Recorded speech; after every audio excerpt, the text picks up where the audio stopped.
Almost every high-performance object we rely on, from the phone in your hand to the plane in the sky, has a secret. It's this hidden layer of science that gives it, well, superpowers. And today, we're going to pull back the curtain and uncover that secret. Okay, so take a look at these three things: a dental implant, a waterproof jacket, and a fuel cell. I mean, at first glance, you'd think, not much, right? One's for medicine, one's for keeping you dry, and one's for clean energy. They seem completely different, but they all share this one fundamental scientific trick that makes them work. Let's break it down. So first up, the dental implant. Its main job, obviously, is to replace a tooth, so it has to be crazy strong.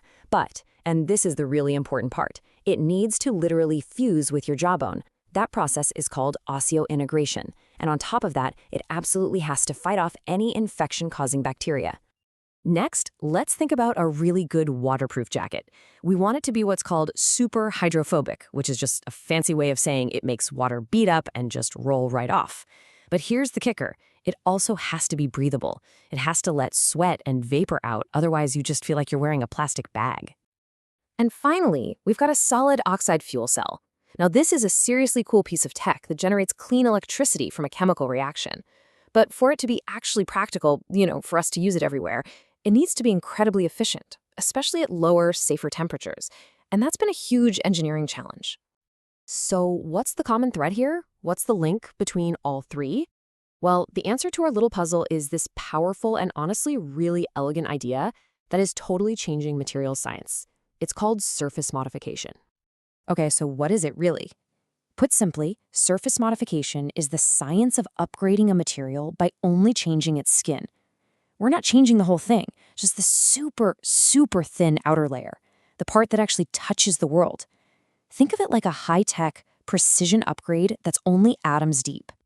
And that's why this analogy of a super-powered skin is just perfect. It really hits the nail on the head.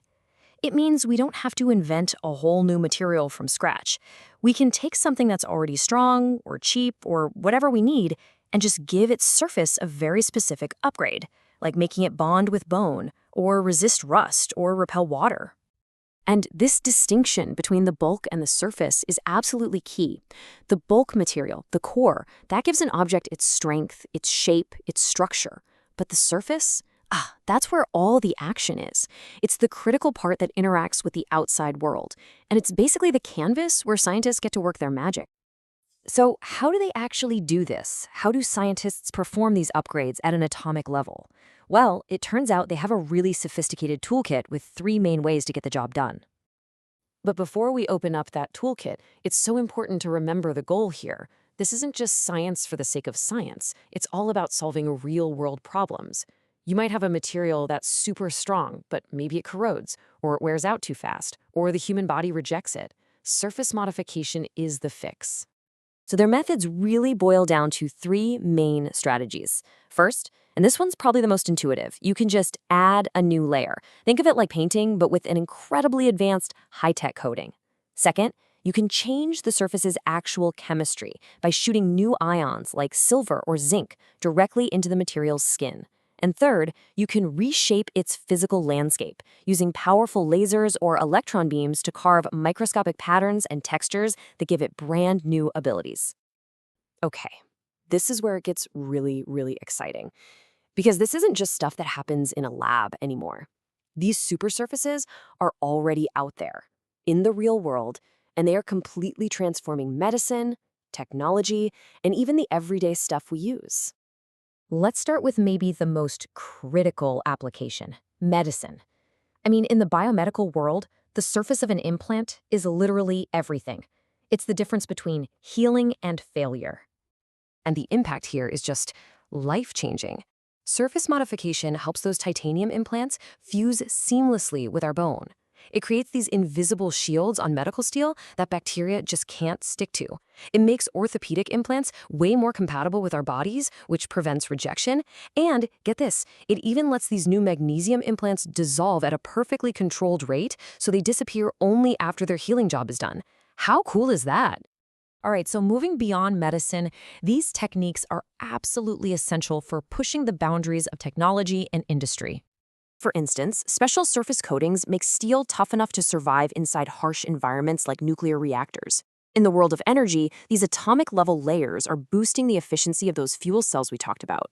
Scientists are even modifying materials to store hydrogen better, and they're using things like electron beams to make super tough alloys, the kind you find in jet engines, easier to shape and manufacture. But look, it is not all about high-tech jet engines and crazy medical implants. This science is also making the materials we use every single day better, stronger, and way more durable. So remember that waterproof jacket from the beginning? Yep, that's surface modification at work, creating those amazing waterproof textiles without using harmful chemicals. It's also used to treat wood so that paint sticks better and lasts way longer against the weather. And it makes industrial cutting tools tough enough to slice through advanced aircraft alloys without wearing out. So when you kind of pull back and look at the whole picture, it becomes really clear that this isn't just one single technology. It's a whole new way of thinking about materials, where the most important changes all happen right there, on the edge. And that right there is the big takeaway. We often think of innovation as this massive thing, like creating entirely new materials from scratch. But as we've just seen, so often the most powerful breakthroughs come from just taking what we already have and giving it a brand new, superpowered skin. Which leaves us with a pretty fascinating question for the future, right? As our ability to engineer things at the atomic level gets more and more precise, the possibilities are becoming almost limitless.